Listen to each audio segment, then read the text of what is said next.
everybody, welcome back, youtube.com/Geek Aloud for another Let's Install. Today, Dead Space. We're 2 days post-launch thanks to Amazon not delivering it on launch day or day after launch day. No. Amazon took their sweet time. We are 2 days post-launch. Amazon delivering Dead Space PS5 physical edition. Finally going into the PlayStation 5. Ooh, I can probably sit that one there and you'll get an even better shot of it. Obviously, Dead Space Physical Edition, PS5, 2 days after launch. You can see the disc loading spinner icon at the top there. As soon as that's done, Never Awake will jump over. There it is, Dead Space. Queued for copying. The other big question, 2 days post-launch, what kind of patch number are we looking at? There we go, added to the uploads, downloads. Let's check it out, shall we? What have they got for us? Okay, Dead Space Physical Edition PS5 coming in off the disc is 31.103 gigabytes, as I said, off the disc, and then the current patch file is a Dead Space version 1.000.002, and that is a mere 1.167 gigabyte download, tiny, with relative terms to day one patches, so nice little patch. 1.000.002 coming in obviously off the drive. We may or may not lose our data display of the numbers coming in once that patch is done. Sony, you really need to update the firmware on the console so after the day one patch is applied, we keep those numbers. I might even go ahead, knowing that that's going to do that. I'm going to hit pause on the patch file so we get the full data install to happen off the disc and we keep those numbers. Sony, help me out. Patch it out so we always get those numbers and it doesn't just give us queued for updating and slowly filling without the data. That's very frustrating. We will leave it in that form. I should also note Dead Space is available on the Xbox Series X. However, I don't have the cash to get it on that one, so we're going to assume it's similar size-wise. However, if the EA team is out there and looking, send me a key. I'd love to do an install on the Xbox version as well. I can tell you Unky Dunky and Bully have both gone hands-on, so this coming Thursday's Gaming Enforcement Agency, our weekly video gaming podcast here on Geek Aloud, all three of us will have gone hands-on in Deep Space and we'll be able to give you our impressions. We all finished the game back in, 2008, I think it was, when it originally came out, and we're obviously revisiting it now. So we will have full in-depth impressions for you this Thursday night, 8 p.m, right here, the Gaming Enforcement Agency. It's a live YouTube stream, so you can participate in that chat as we go. Give us your thoughts and opinions. We'd love to include them in the show. However, if you can't make it, 8 p.m. Thursday, it is available on all podcast services, iTunes, Spotify, Amazon, Google Podcasts, everywhere you can get a podcast, you can get your hands on the Gaming Enforcement Agency after the fact as a podcast. But for now, let's install Dead Space right here, youtube.com/Geek Aloud.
All right, exciting times now. Dead Space, the physical disc edition, is installed. So we're going to go ahead now and resume the patch install. Please note, there is no reason for anyone else to do this. I'm merely doing it so we continue to have the correct data display during the install. As soon as the patch installed, we would have just got queued something, I can't remember what it says, queued something, and you don't actually get the data, and it's just slowly the progress bar fills up. So that's the reason I paused it, only for the purposes of this video. We can, of course, let it roll now, and you at home can always just let the patch auto-apply as it goes. But, as I said, 1.167 gigabytes for the version 1.000.002 Dead Space patch. Now, this is just 2 days post launch. As soon as the copy is complete, of course, we'll jump on into that menu, boot it up. We'll see what kind of accessibility options we've got, what kind of default display options we've got, and we'll check it all out, get you a current patch number and full complete install size. Coming right up here on youtube.com/Geek Aloud.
All right, there it is. Update file installing installed. All right, now let's bounce on out and play it, shall we? Well, of course, we're not playing it because until it's installed, but we'll boot up the game, check out that main menu, double check accessibility options, display options, all the standard fare. And then, of course, bounce on out to the PlayStation dashboard and get you the full install size and current version number. Spoiler alert, that version number will be 1.000.002, as we saw the patch. My goodness, they put a lot of unnecessary rambling before they launch games these days, don't they? All right, oh, that menu, that's nostalgic, just the menu layout. My goodness, it takes me straight back.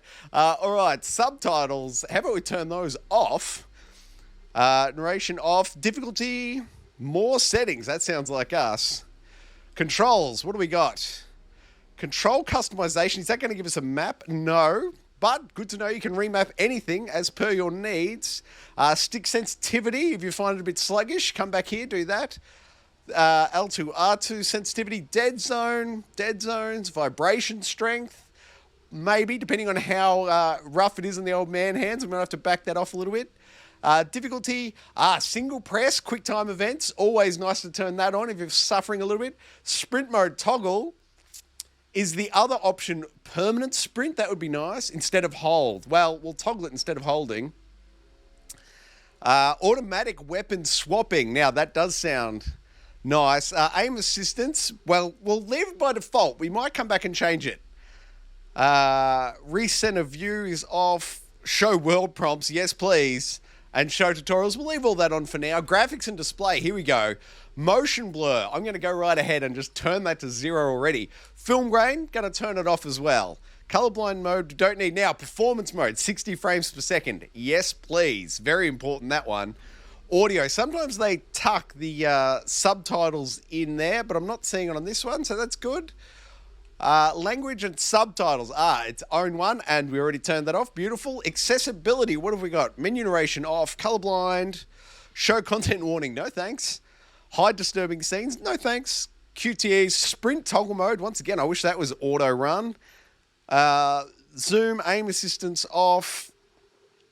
Menu motion. That's cool. That's that little hobby you can see. I'm fine with it, but if you're susceptible to motion sickness, you may want to kill that off. Subtitles again. And camera shake. Once again, if you're susceptible to motion sickness, turn that one off. Credits and policies. All right, that seems like all the option menus we need to tweak there.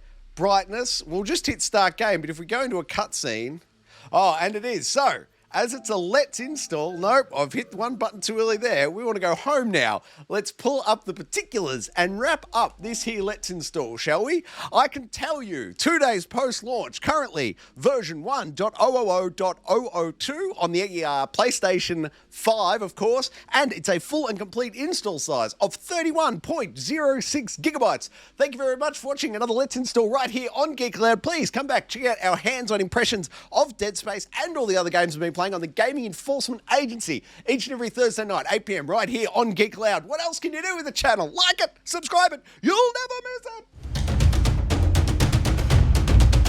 Oh, that was luck. Hey, that's something.